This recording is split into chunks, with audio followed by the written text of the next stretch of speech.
할렐루야. 네. 하나님의 말씀 보도록 합니다. 에베소서 6장 4절 말씀, 3절 말씀만 보도록 합니다.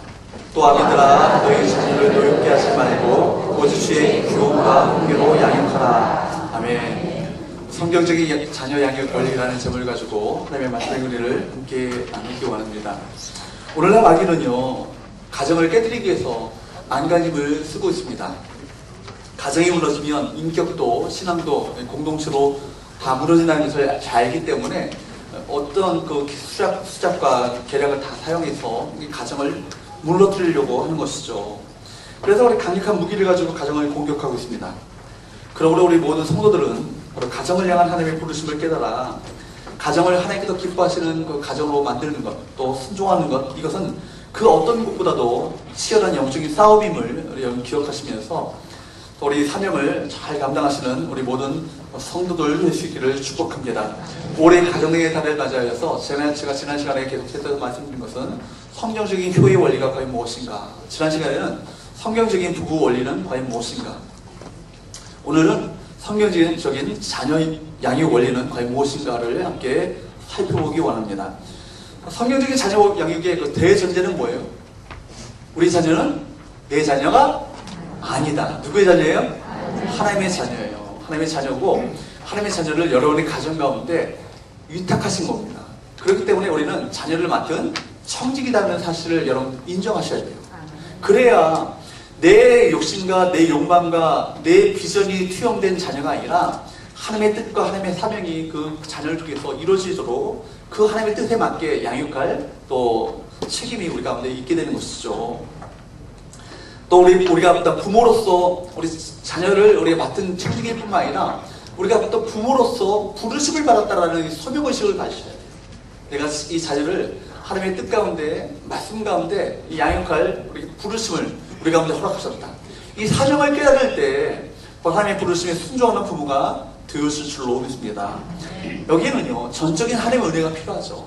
여러분들이 아무리 여러분이 애를 쓰고 수고한다고 할지라도, 여러분 아무리 모든 노력한다 할지라도 이것이 하나님의 은혜가 필요한 거예요. 이 자녀들이 하나님의 자녀로 성장해가는 것, 하나님의 도우심이 필요하고, 그렇기 때문에 더 많이 우리 자녀들을 위해서 여러분 기도하셔야 되고요, 말씀으로 이들을 어찌든지 잘 양육하고자 하는 그 책임을 잘 감당할 수 있기를 축복합니다. 오늘 말씀을 통해서 성경적인 자녀 양육의 원리를 세 가지로 살펴보기 원합니다. 우리 성경을 여러분이 말씀을 들으실 때는요, 6페이지를 피셔야 돼요. 주보에 6페이지를 피셔서, 잘생긴 사람 하나 나왔죠? 여기 6페이지가 있고요, 세 단락이 있습니다. 첫 번째 한번 따라해볼까요? 사랑과 격려로 건강한 자아상을 갖도록 하라.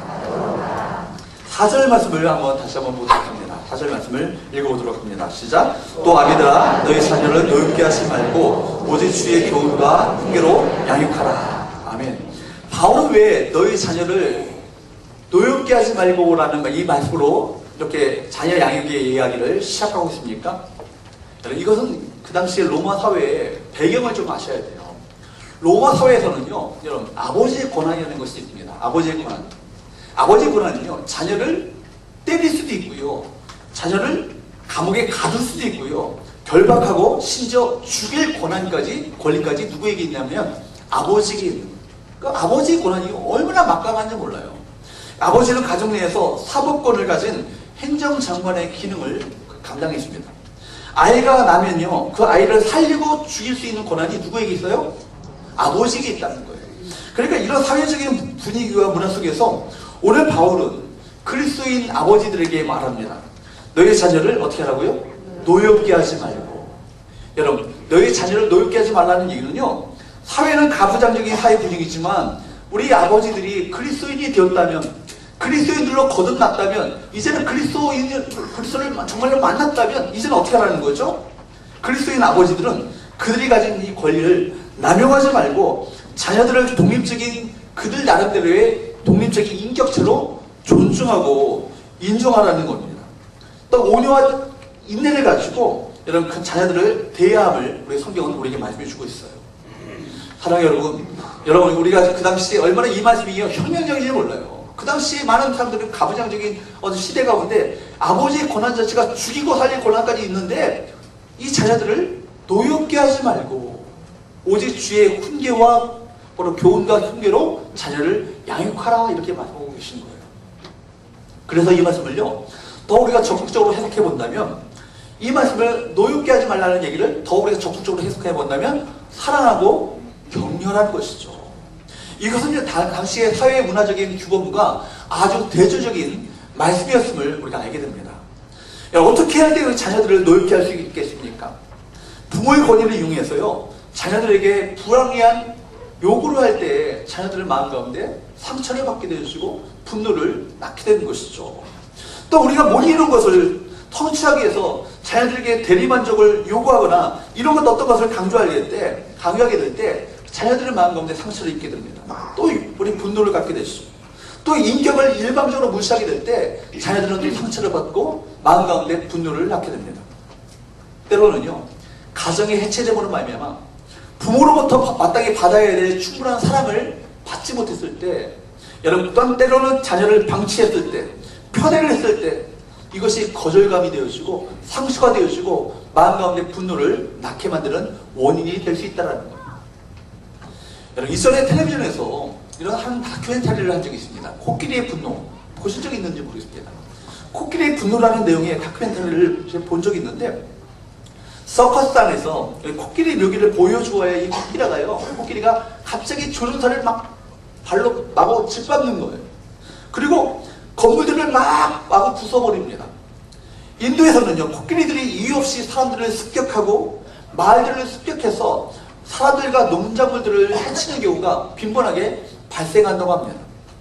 전문가들이 그 원인을 조사했어요. 왜 도대체 이 코끼리가 이렇게 미친 듯이 분노를 일으키며 이렇게 마구 짓밟아버리고 습격하는 그런 일들이 발생하는가?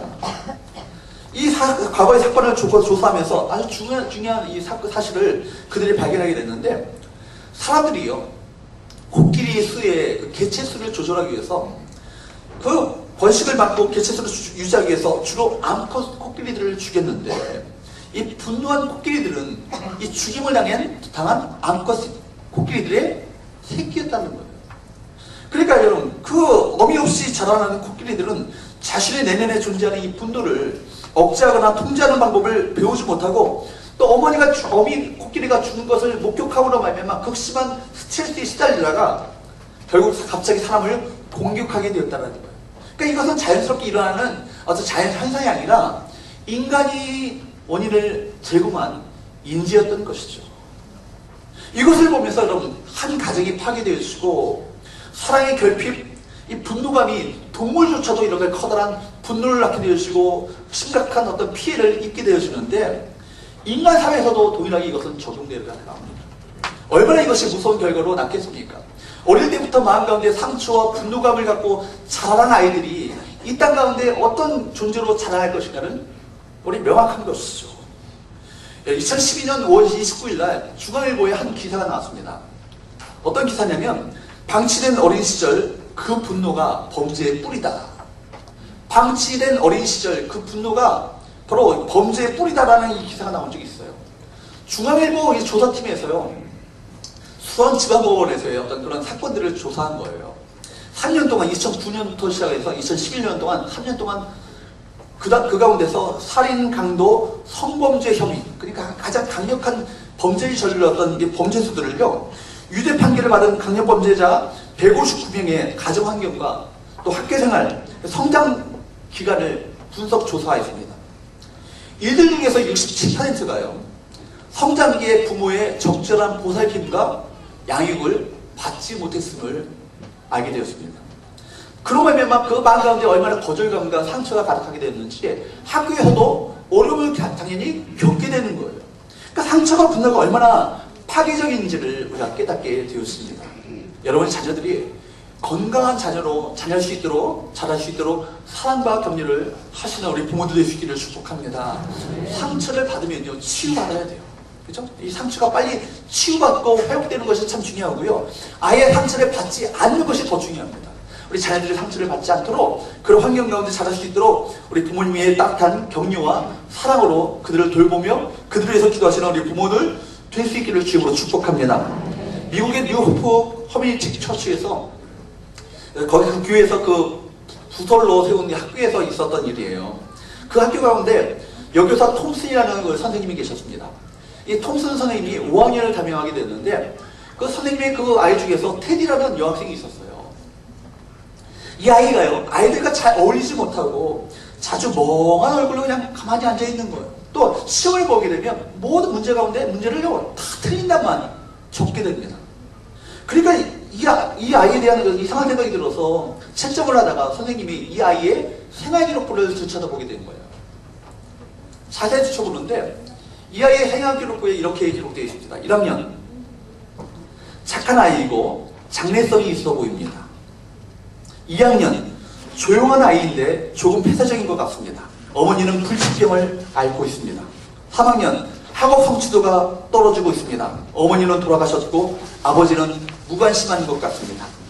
4학년, 이 아이는 장래성이 없어 보입니다.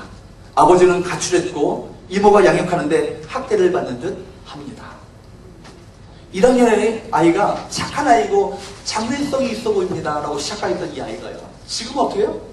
장래성이 없어 보이고 아버지는 가출했고 이모가 양육하는데 학대를 받는 듯 합니다. 이런 기록을 보는 순간 선생님은 주르륵 눈물을 흘립니다. 그리고 이 아이가 현재 이런 현상을, 이런 모습을 보인 것에 대한 안타까운 마음을 갖게 됐어요. 그 마음 가운데 주님의 마음을 부어주셨죠. 그날부터 방과 후에 이 아이를 위해서 개인 지도를 합니다. 그리고 이 아이에게 사랑의 시선을 보내며 하나님의 말씀을 통해서 너는 하나님 안에서 특별한 존재야, 넌 특별한 자녀야 라고 계속해서 자존감을 세워줍니다. 그리고 그러자 아이는 조금씩 안정되었고 얼굴도 평온해지고 보이기 시작했습니다. 그리고 날마다 이 아이와 만날 때 이 아이를 위해서 뜨겁게 선생님은 이 아이를 위해서 기도해 주는 거예요. 시간이 흘러서 성탄절이 다가왔습니다. 이 아이는 선생님에게 선물 2개를 갖고 왔어요. 가짜 다이아 목걸이와 쓰다 남은 향수를 갖고 온 거예요. 그걸 보는 순간 아이들이 막 놀려대죠. 야, 얘 새 것도 아니고 쓰다 남은 향수를 갖다 선생님에게 드린다고. 그렇지만 선생님은 고맙다면서 목걸이를 직접 걸어보기도 하고 향수를 몸에다가 뿌려보기도 합니다. 그러자 아이는 선생님의 품 안에 안기면서 눈물 흘리며 이렇게 말합니다. 선생님, 이 목걸이는 제 엄마가 걸던 거예요. 그리고 이 향수도 엄마가 쓰던 거예요. 선생님에게서 우리 엄마 냄새가 나서 너무나도 좋아요. 그 후에 선생님과 아이는 헤어졌는데 이따금 편지가 왔습니다. 7년 후에 이런 편지가 왔어요. 선생님, 제가 고등학교를 졸업하는데 전체 2등으로 졸업하게 되었어요. 그 후로 4년 후에는 이런 편지가 왔습니다. 선생님, 제가 대학을 졸업하는데 과에서 수석을 했어요. 또 4년 후에 편지가 왔습니다. 선생님, 제가 의대를 졸업하고 의사가 되었습니다. 그리고 결혼을 합니다. 결혼식 날 제 어머니 좌석에 선생님께서 앉아주시겠어요? 선생님은 저에게 어머니와 같은 존재예요. 여러분, 한 선생님의 이 사랑이요, 이 아이의 인생을 이렇게 바꾸었어요. 그렇다면 우리 부모가요, 정말 아버지의 마음을 가지고 주님의 마음을 품으면서 정말 자녀를 정말 진심으로 사랑하고 격려할 때 얼마나 놀라운 변화가 그 아이 가운데 일어나게 되겠습니까? 심리학에서도요, 피그말리온 효과라는 것을 여러분 아실지 모르겠습니다.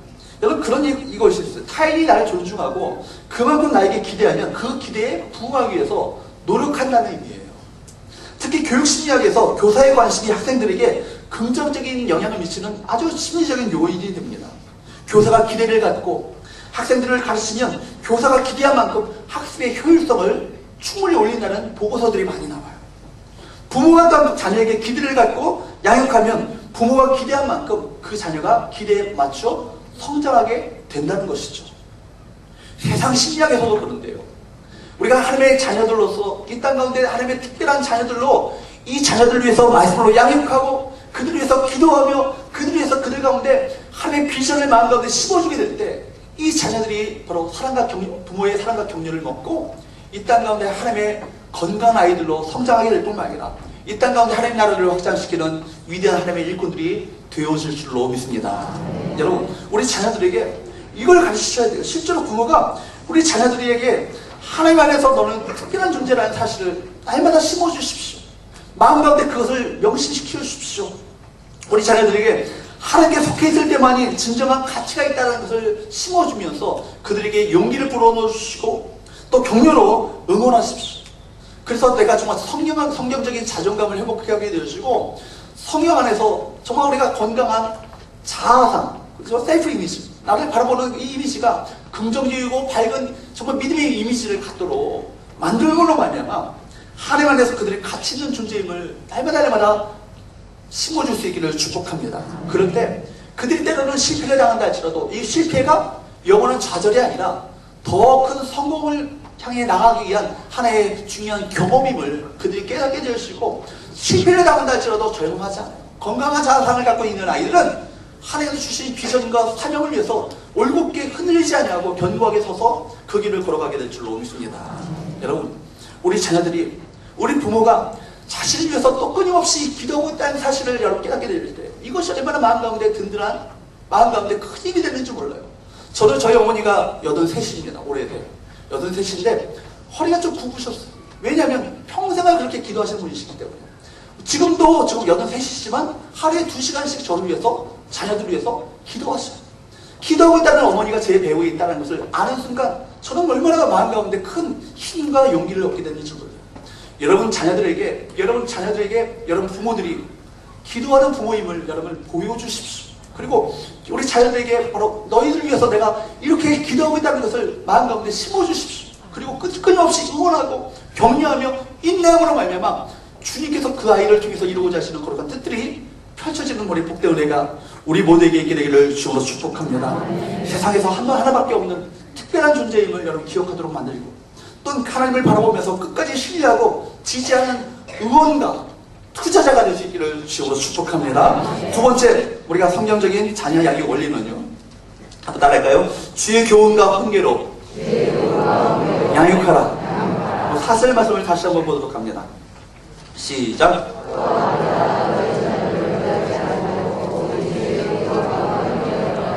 아멘. 먼저 우리가 전제해야 될 사항이 뭐예요? 여러분, 주의 교훈과 훈계로, 그러니까 교훈과 훈계로 양육하라가 아니라 무엇이 붙어 있어요? 주님의, 오직 주의 교훈과 훈계가 있어야 되는 거예요. 그러니까 주의 교훈과 훈계를 여러분으로 양육하려면 여러분들이 먼저 주의 교훈과 훈계가 뭔지를 아셔야 되잖아요. 여러분, 그러니까 그렇기 때문에 부모는요, 우리가 전제해야 될 사항은 뭐냐면, 부모는 그들의 자녀들과 함께 하나님께로부터 양육과 훈련을 받아야 될 하나님의 영적인 자녀임을 여러분 기억하셔야 돼요. 성경은 아버지 하나님께서 그의 자녀를 양육하시는 그 방법을 이 성경 가운데 다루고 있습니다.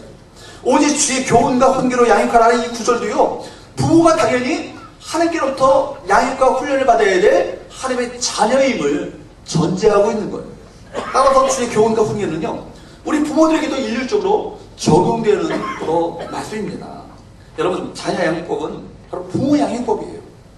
여기에서 현행 기독교 교육, 좁게는 자녀 양육의 문제가 드러납니다. 자녀 양육에서 부모는 주체인 동시에 객체이기도 합니다.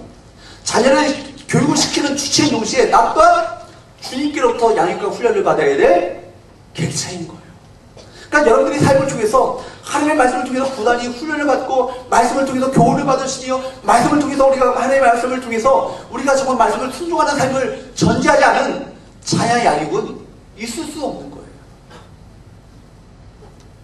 그런데 이 양면성이 강화되어지고 자녀를 단순히 교육 대상으로만 보기 때문에 우리 자녀 양육이 실패하는 건 아니겠습니까?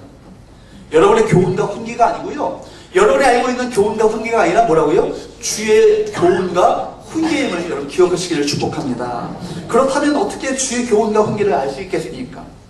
부모는 여러분들이 주님께로부터 날마다 말씀을 통해서 훈련을 받으셔야 돼요. 순종하는 법을 통해서 주님 닮은 삶을 살아가셔야 된다고요. 만약 여러분 주님으로부터 주의 교훈과 훈계를 받은 것이 있어야 우리가 그 받은 것을 가지고 주의 교훈과 훈계를 가지고 자녀들을 양육할 수 있지 않겠습니까? 여러분들이 부모들이 주의 교훈과 훈계로 양육되었습니까? 아니, 그렇지 않다면 맹인을 인도함과 다를 바가 없는 거예요. 여러분, 옛날에 그런 얘기가 있잖아요. 한 아이가 게임 중독에 빠진 거예요. 게임하고 공부를 안 하고 근데 게임에 그렇게 빠져서 삽니다. 그러니까 아버지가 그래요. 야, 이 나이 때 아브라함 링컨은 책들을 얼마나 많이 읽었는지 몰라. 그러니까 아이가 얘기합니다. 아버지, 아버지 나이 때 아브라함 링컨은요 대통령 됐어요. 여러분, 우리가 정말 하나님 앞에서 변화되지 않고 말씀대로 살아가지 않으면서 우리 자녀들이 하나님의 말씀대로 양육받고 훈련받으며 그 길을 걸어간다고 생각하는 것은 큰 오산인 거예요. 저는 한동안 우리 주의 교훈과 훈계를요, 교회에 다녀야 한다, 성경을 읽어야 된다, 기도해야 된다, 이 정도를 가르치는 정도로 생각했어요. 그리고 세상 공부는 학교에서도 배우지만 또 성경 내용도 배워야 한다는 정도로 이 말씀을 생각했어요. 어떤 목사님은 이 주의 교훈과 훈계로 양육하라 이걸요 매를 들어야 된다, 채찍을 가야 된다, 이런 말씀으로 해석하는 거예요. 그런데 이 말씀은 그게 아니에요. 그것은 종교 생활을 가르치는 것이지 주의 교훈과 저 훈계를 가르치는 것이 아닙니다. 정말로 자녀들에게 가르쳐야 될 주의 교훈과 훈계는 과연 무엇이겠습니까? 부모가 삶 속에서 친히 체험한 주의 교훈과 훈계를 말합니다. 그것은 무엇이겠습니까? 그리스도 안에서 우리가 속죄의 축복이에요. 그것은 무엇이겠습니까? 그리스도 안에서 경험하게 된 하나님의 사랑이에요. 우리 구원받게 된 구원의 기쁨이에요. 주에서 자유함이에요. 바로 복음의 능력이에요. 하나님의 나라에 대한 소망이에요. 예수님과 동행함이에요. 여러분, 이런 것들은 치열하게 우리 부모들이 주님과 동행하며 주님을 바라보며 주님께 순종함으로 말미암아 체험적으로 그 삶에 체득이 있어야 이 삶의 모습들이 우리 자녀들에게 믿음의 유산으로 흘려보낼 수 있지 않겠습니까? 자녀들이 하나님의 부르심에 순종하도록 양육하는 것, 한마디로 하나님을 인격적으로 만나는 것이 얼마나 중요한지요. 무엇보다 슬픈 사실은요, 많은 자녀들이 그들을 향한 하나님의 뜻이 무엇인지를 잘 몰라요. 부모들 또한 우리 인생 가운데 하나님의 뜻이 무엇인지를 잘 헤매고 살고 있으니까, 잘 몰라서 헤매고 살고 있으니까 자녀들이 그 삶 가운데 하나님의 뜻이 무엇인지를 알기 만무한 것이죠. 옳고 그름을 분별할 수 없는 아이들은 또래 친구들과 어울리면서 왜곡된 세상적인 가치관과 잘못된 현실 감각을 갖게 됩니다. 그러면서 자신들이 하나님의 의도하신 삶과 전혀 다른 삶을 살고 있다는 것을요 깨닫지 못한 채 그냥 그렇게 살아가는 거예요. 그러다가 하나님과의 관계를 끊어버리게 됩니다. 여러분, 아이들이 교회에 나와 있다는 것만으로 여러분 안심하지 않길 바랍니다. 교회 안에 앉아있다는 것만으로 여러분 안심하면 안 되는 거예요. 자녀들 가운데 그들을 향한 하나님의 뜻이 무엇인지, 그들을 하나님의 부르심이 무엇인지, 하나님의 사명이 무엇인지, 하나님의 비전이 무엇인지를 가르치셔야 돼요. 그래서 정말 주님을 만나고 십자가를 통과하고 정말 성령의 지배 아래 살아가는 그 삶을 가르치셔야 된다고요. 그거 알지 못한 채 교회당만 왔다 갔다 하는 친구들은요, 중학교, 고등학교 졸업하면요 교회당을 떠나요. 대학 들어가면 교회를 떠납니다. 군대 가서 교회 떠나요. 그리고 나서 여러분, 그제 와서 이 때문에 많은 부모들이 좌절하고 안절부절 못하는 모습들, 낙심하고 소리치고 싶은 심정으로 빠지게 되는 것이죠. 여러분, 무엇보다 그렇기 때문에 이를 위해서는 부모가 먼저 하나님을 신뢰하고 하나님을 의지하는 믿음이 필요한 거예요. 먼저 우리 부모들이 하나님을 인격적으로 만나고, 여러분 한 분 한 분이 정말 십자가를 통과하고 정말 그래서 하나님과 동행하는 삶을 살아야 합니다. 성경을 계속 우리에게 말씀하고 있잖아요. 하나님을 신뢰하라, 하나님을 의지하라, 하나님을 믿으라. 그러니까 여러분, 하나님을 우리가 주의 교훈과 훈계는요, 성경의 지식을 우리 교리적으로 아는 것에 그치는 것이 아니에요. 매 순간 삶을 살아가면서 치열한 영적 싸움을 할 때마다 여러분 생각을 죽이시고 주께서 원하시고 주께서 기뻐하시는 하나님의 말씀을 따라, 교훈을 따라, 훈계를 따라 순종해 나가는 법을 배워나가셔야 되는 거예요. 그럴 때 우리 삶 가운데 주님을 바라보면서 주님과 동행하며 주님께서 함께 하시는 그 삶을, 임재하시는 삶을 우리가 살아가며 누릴 수 있지 않겠습니까? 여러분, 그러므로 주의 교훈과 훈계는 무엇이겠습니까? 머리본이 아니라 매 순간을 하나님을 의지하고 신뢰하는 믿음의 삶을 말하는 거예요. 하나님을 의지하고 하나님과 동행하는 그 훈련을 말하는 거예요. 이것들은 말로 가르칠 수 있는 것이 아니에요. 자녀들은 부모의 말이 아니라 부모의 삶을 통해 배웁니다. 그러므로 부모와 자녀의 관계가 좋아야 부모의 이 믿음, 이 신앙이 흘러가지 않겠어요. 그래서 오늘 성경 말하기를 너희 자녀들을 노엽게 하지 말고 라고 먼저 시작하고 있는 거예요. 여러분, 부모와 자녀의 관계가요, 막힘이 있고 상처와 분노로 인해서 여러분 관계가 이것이 매끄럽지 않으면, 껄끄럽다면 부모의 이 아름다운 신앙의 가치관과 이 믿음이요 전수될 수 없는 거예요. 전이 될 수 없는 거예요. 여러분, 그렇기 때문에 자녀들의 마음에 맺힌 것이 없어야만 합니다. 마음에 상한 것이 없어야 돼요. 그렇기 때문에 자녀를 가르치기 전에 너희 자녀를 노엽게 하지 말고, 이렇게 말씀하고 있는 거예요. 사랑하는 여러분, 사랑하는 부모 여러분, 앞으로 또 우리 부모가 될 우리 청년 여러분, 먼저 여러분들이 주의 교훈과 훈계로 양육받는 주님의 자녀들이 될 수 있기를 축복합니다. 매 순간 하나님의 말씀을 따라 올곧게 순종하시며 치열하게 이 영적 싸움 속에서 내 생각과 내 고집을 선택하는 것이 아니라 하나님께서 말씀하시고 하나님의 뜻하시고 하나님의 인도하심을 따라 순종함과 사이로 결단하는 그 삶의 모습들을 매 순간 주 앞에 나타내 보이시기 바랍니다. 그 모습이 자녀들에게 큰 반향이 되었으며 모델이 되어지는 그 영향력을 미치게 되었을 줄로 믿습니다. 세 번째, 마지막으로 한번 따라할까요? 성령으로 충만한 부모가 되라. 목사님 얘기는 다 똑같네. 성령 충만하는 얘기네. 성경이 그걸 얘기하고 있어요. 지금 여러분, 성경이 그걸 얘기하는 거예요. 여러분, 오늘 본문에서도요, 자녀를 노엽게 하지 말고라고 말씀합니다. 성난 자녀를 만들지 않으려면 어떤 경우에서도 부모는요, 성난 상태에서, 내 감정이 성난 상태에서 자녀들을 나무래서는 안 되는 거예요. 부모의 감정이 통제가 안 된 상태에서의 어떤 이야기도 그것은 부모에게는요, 자녀에게는요, 이 부모의 교육이 아니라 폭력으로 느껴지게 됩니다. 그렇기 때문에 그리스도인 부모들의 자녀 양육의 출발점은 부모 자신의 감정의 통제여야만 합니다. 어떻게 우리들이 자녀들을 향한 속상한 마음을 다스릴 수 있겠어요? 여러분, 자녀들이 키워나가면서 속상한 마음을 갖지 않은 부모가 계십니까? 그런 분들은 성자라고 여겨집니다. 저 또한 순간순간 아이들 때문에요, 속상한 마음 가운데 일어날 때가 많이 있어요. 그때마다 내 감정에서 내 북받치는 어떤 언어들이 나온다면 어떤 말이 나오겠어요? 자녀들에게 상처를 주며 자녀들의 마음 가운데 분노를 일으키는 어떤 그런 말이 나오지 않겠습니까? 그러므로 우리가 우리 자녀들을 향한 속상한 마음을 우리가 다스릴 수 있는 비결은 뭐예요? 성령으로 충만함이에요.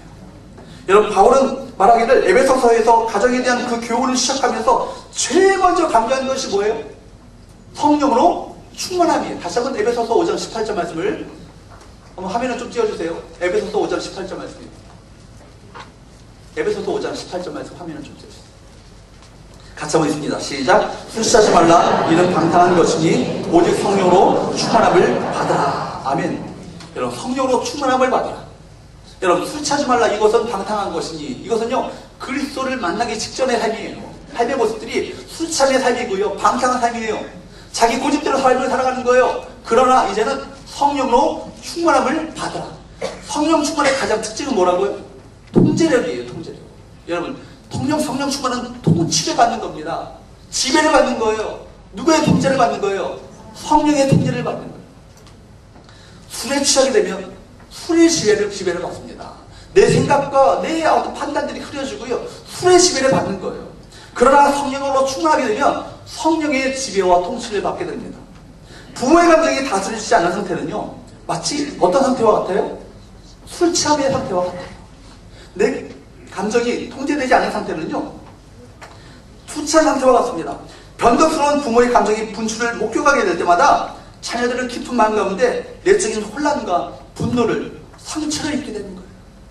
그렇기 때문에 여러분, 성경적인 자녀 양육을 여러분들이 정말 원하신다면 먼저 성령의 충만함을 구하시기 바랍니다. 자녀들 위해서 속상한 상태에 계신 부모에 계십니까? 그런 상태에서 여러분 입을 여시면 안 되는 거예요. 여러분, 그때는요, 엎드려 먼저 기도하셔야 돼요. 성령의 충만함을 구하십시오. 성령의 지혜를 구하십시오. 그것이 성경적인 자녀 양육의 시작이 되어지는 것입니다. 주 안에서 세워지는 가정은 어떤 가정이겠습니까? 성령으로 변화된 가정입니다. 성령 하나님의 은혜와 능력으로 근본적으로 변화된 가정인 거예요. 조금 깨닫고 조금 바꾸고 조금 개선된 가정이 아니에요. 성령의 지배를 받으며 성령의 통치함에, 성령의 다스림에 순종하는 가정이 되어질 때 그 가정은 성령 충만한 가정임을 우리 보게 됩니다. 여러분, 근본적으로 가정의 주인이 누구세요? 예수님이심을 우리가 깨닫게 되시고요, 우리 모두가 다 성령님의 은혜를 의지하면서 우리 안에 계신 예수님을 끊임없이 바라보는 훈련을 가정 안에서도 여러분 해내 나가셔야 되는 거예요. 상처를 가진 사람은요, 자신 혼자만 고통을 받는 게 아니에요. 가까운 사람들에게 고통을 주는 겁니다. 항상 우울한 얼굴을 한 가족들은요, 너무나도 힘든 삶을 살아가게 됩니다. 자녀들은 부모를 바라보면서 그대로 배웁니다. 그렇기 때문에 부모들은요, 자녀들이 살았으면 하는 그 삶을요, 내가 살았으면 하는 그 삶을 살기를 원하신다면 그 삶을 먼저 부모들이 사셔야 돼요. 여러분, 자녀들이 정말 믿음 안에서 살기를 원하신다면 자녀들이 보다 먼저 부모들이 그 삶을 살아가십시오. 자녀들이 하나님을 의지하는, 하나님께 순종하는 삶을 살기를 원하신다면 부모들이 먼저 하나님께 순종하시고 하나님을 신뢰하며 하나님을 믿고 의지하는 그 삶의 모습을 보여주셔야 해요. 자녀들은요, 부모들이 하는 모습 그대로를 보고 따라갑니다. 여러분, 그렇기 때문에 부모가 바로 살지 않으면서 자녀들에게 바로 살라고 말로 가르치면요, 자녀들에게 혼란만 주고 분노하게 되는 거예요. 왜 자녀들이 왜 화가 납니까? 하지 말라고 해서, 하고 싶은 것을 하지 말라고 해서 화가 납니까? 그게 아니라 부모들이 자기가 하는 말대로 스스로 살지 않은 것을 보면서 그것 때문에 마음 가운데 분노가 일어나고 그 마음 가운데 상처가 되어지는 거예요.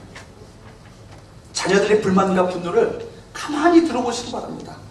부모가 말하는 것과 실제 행동하는 것이 다르다는 것 때문에 얼마나 수많은 청소년들이 마음 가운데 분노와 상처를 입고 있는지 몰라요.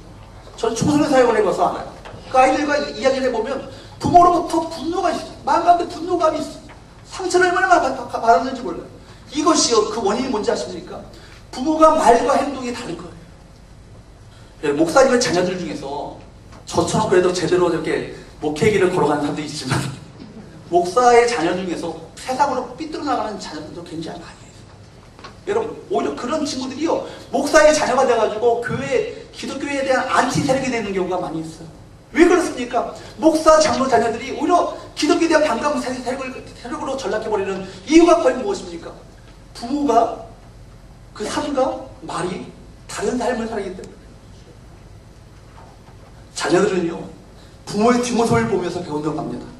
부모의 뒷모습이 자기가 가르치는 것과 일치할 때는 자신의 잘못된 행동을 인식하면서 양심의 가책을 느끼고 행동을 삼가기도 합니다. 그러나 뒤에서 보는 부모의 행동이 앞에서 자기를 가르치는 말과 일치하지 않을 때 부모에 대한 반발심과 반항감은요, 폭풍우처럼 정말 걷잡을 수 없게 되어지는 거예요. 그것은 자신의 잘못을 합리화하고 정당화시키는 그런 삶으로 나가게 됩니다. 그 아이에게 선악의 개념이 흔들리게 되는 것이죠. 부모에게 매를 한 대 맞은 것은요, 금방 잊어버릴 수 있어요. 그러나 부모가 자기를 가르치는 것과 상반되게 행동하는 것은요, 가슴에 씻을 수 없는 상처를 낳게 되는 거예요. 그 상처는 아이가 자기 안에 있는 하나님의 형성을 발견하지 못하게 하는 결과를 낳게 됩니다. 그러면 어떻게 자녀들에게 본이 되는 삶을 살 수 있겠습니까? 다시 말씀드리지만 이것은 우리 모두가 참 힘들고 곤혹스러운 일이지만 매 순간 우리가 주님을 바라보셔야 돼요. 우리 부모된 자들이 매 순간 예수님을 바라보는 훈련을 하셔야 돼요. 성령으로 충만하지 않으면요, 우리는 걷잡을 수 없이 때론 감정에 따라 자녀들을 양육하고 내 교훈과 내 훈계를 가지고 자녀를 양육할 수 있다고요. 여러분, 성령 충만해져서 우리 부모들이 예수님을 바라보고 성령 충만해져서 우리 부모님을, 주님을 날마다 바라보는 삶을 살게 되면 자녀들도 주님을 바라보기 시작합니다. 성령으로 충만해져서 예수님을 바라보면 우리 자녀들을 보는 눈 자체도 달라져요. 여러분, 학교를 통해서 아이만 교육되는 것이 아니라 부모가 변하고 부부 사이가 변하고 가정이 변화되어야 하는 거예요. 그 중심은 하나님이시고 그 중심 가운데 하나님의 말씀이 있어야만 합니다. 그러므로 무엇보다도 여러분에게 부탁하고 싶은 것은 여러분들이 정말 주님을 인격적으로 만나는 경험을 하셔야 돼요. 여러분, 한 분 한 분이 그냥 내 생각대로, 내 의지대로, 내 고집대로 하나님 말씀드리고 어떻게 그렇게 사냐고 자기 고집대로 살아가는 그런 삶이 아니라 여러분, 한 분 한 분이 십자가를 통과하고 십자가를 통해서 나는 죽고 내 안에 성령님이 살아가는 그 삶을 살아가셔야 된다고요. 그래야 여러분, 그 자녀를 통해서 그 자녀들이 여러분의 변화된 삶을 바라보면서 그들 또한 주의 교훈과 훈계를 전수받게 되어지는 겁니다. 부모가 먼저 주님을 인격적으로 만나 성령으로 충만하여지고 그 사랑을 가지고 자녀들을 교육해야만 합니다. 그러므로 부모가요, 아이들에게 아무리 예배드려라, 기도해라, 성경 읽어라, 야 방전 치워, 이런 얘기를 안만 하는 것이요, 그것이 주의 교훈과 훈계를 가르치는 것이 아니에요. 부모가 먼저 예수님을 바라보고 매 순간 성님의 그 뜻에 순종하는 삶을 살고자 그 삶으로 나가게 될 때 이것이 주의 교훈과 훈계로 자녀들을 가르치는 결과를 낳게 되는 거예요. 우리 연약한 육신과 믿음으로는 자녀를 일관되게 품어주고 인내하며 기다려줄 것 쉽지 않죠. 여러분, 그렇기 때문에 자녀가 내 소유가 아니라 내 소유라고 생각하면 막 속상해요. 그렇죠? 우리 자녀들, 저희 가정이만 해도 이 아이들이 장애가, 둘 다 장애가 있기 때문에 내 아이들이라고 생각하면 너무나 속상한 거예요. 그러나 이 자녀들이 하나님의 존귀한 하나님의 자녀들이고 우리 가정 가운데 이 아이들을 맡겨주신다고 생각하니까 이것이 은혜가 된 거예요. 모든 것이 감사로 보여지고 이 아이들이 사랑스러워지는 거예요. 하나 여러분, 주님이 주시는 은혜와 주님이 주시는 그 지혜를 가지고 자녀들을 양육하는 부모들이 될 수 있기를 축복합니다. 여러분, 부모가요, 예수님을 바라보면 가정에서 흐르는 저주와 같은 쓴뿌리가 끊어집니다. 부부애가 각별한 부모 밑에서 자란 그 사람들은요, 결혼 생활에서도 자연스럽게 사랑을 표현할 줄 압니다. 노력하지 않아도 손을 잡아주거나 안아주거나 때로는 살을 비비는 스킨십이 자연스럽게 일어나게 되어 있어요.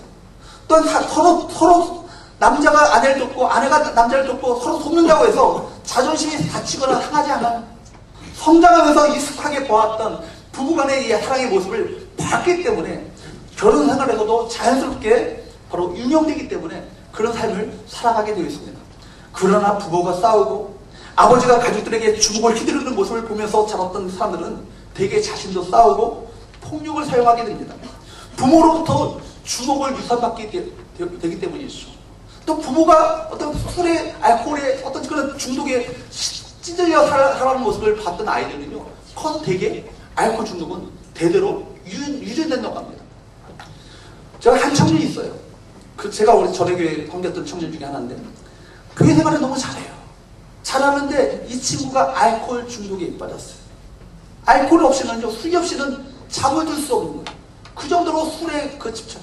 근데 이 청년의 얘기를 들어보니까 술을 언제부터 먹었냐면 중학교 1학년 때부터 먹은 거예요. 중학교 1학년 때부터 먹었던, 벌써 10년이 넘게 먹었던 그 술이요, 그 아이를, 그 인생을 그렇게 참 피폐하게 만들었습니다. 근데 이 아이의 성장 과정을 보니까 아버지가 알코올 중독자예요.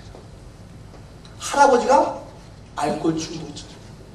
대대로 그 알코올 중독이 자녀를 통해서 계속해서 대대로 내려온 거예요. 그러니까 어릴 때부터 술을 많이 마시고 술을 취해 어떤 그냥 폭력을 해소하는 아버지를 보면서 그 청년 또한 이것이 너무나도 자연스럽게 그 삶의 모습으로 자리 잡게 된 거예요. 근데 그 청년이요, 술을 끊게 되었어요. 성령님을 체험하게 됐습니다. 그 십자가를 통과했죠. 그가 방언을 받게 되었죠. 그런 말미암아 이제는 술 자체가 입에 대는 것조차도 싫을 정도로 삶이 완전히 바뀌어지게 됩니다.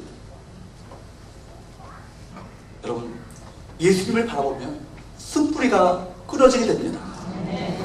그런데 여러분, 폭력은 그렇지만 하나님 폭력을 쓰지 않는 부모 아래에서 성장한 사람이 갈등 없이 폭력을 사용하지 않는 것과는 다릅니다. 폭력을 상속받은 사람이요, 아무런 갈등 없이 폭력성을 잠재울 기회는 없어요. 자가 죽어지는 십자가를 통과하는 영적인 싸움을 겪어야 되는 거예요. 그리고 나서야 폭력이 마음에서 사라지게 됩니다. 자기 대해서 좋은 전통을 이뤄가기 위해서 몸부림치는 사람과 좋은 유산을 물려받은 사람은요, 엄청나게 차이가 있는 거예요. 전자는 아주 작은 사랑의 행위를 할지라도 십자가를 통과하는 결단이 필요하고 매 순간 영적인 싸움을 벌여나가는 그 어려움을 겪지만, 그러나 후자는 물 흐르듯이 자연스럽게 그 삶 가운데 행동으로 믿음의 유산이, 행동이 나타나게 되어 있는 거예요. 전자는 날마다 분노의 감정이나 폭력적인 성향이 죽어지는 그 경험을 해야 되지만, 후자는 노력하지 않아도 분노의 감정을 평화스러운 방법으로 처리할 수 있는 능력을 자연스럽게 체득하게 됩니다. 그로 인해서 여러분, 예수님을 바라보는 것이 힘들 수 있지만, 여러분들이 예수를 믿게 되어서 정말 예수를 성령 충만하셔서 정말 믿음의 삶을 살아가는 것이 힘들 수 있지만, 이것은요, 여러분들이 믿음의 싸움을 싸워나가고 십자가로 통하게 될 때 결국 자녀들에게 엄청난 좋은 유산을 물려주는 것임을 여러분 기억하시기 바랍니다. 그 자녀들은 좋은 유산을 물려받아서 자연스럽게 아름답게 되시고 건강한 가정을 이뤄나갈 수 있는 것입니다. 말씀을 맺겠습니다. 여러분, 우리 부모들이 성령 충만한 부모가 될 수 있기를 축복합니다.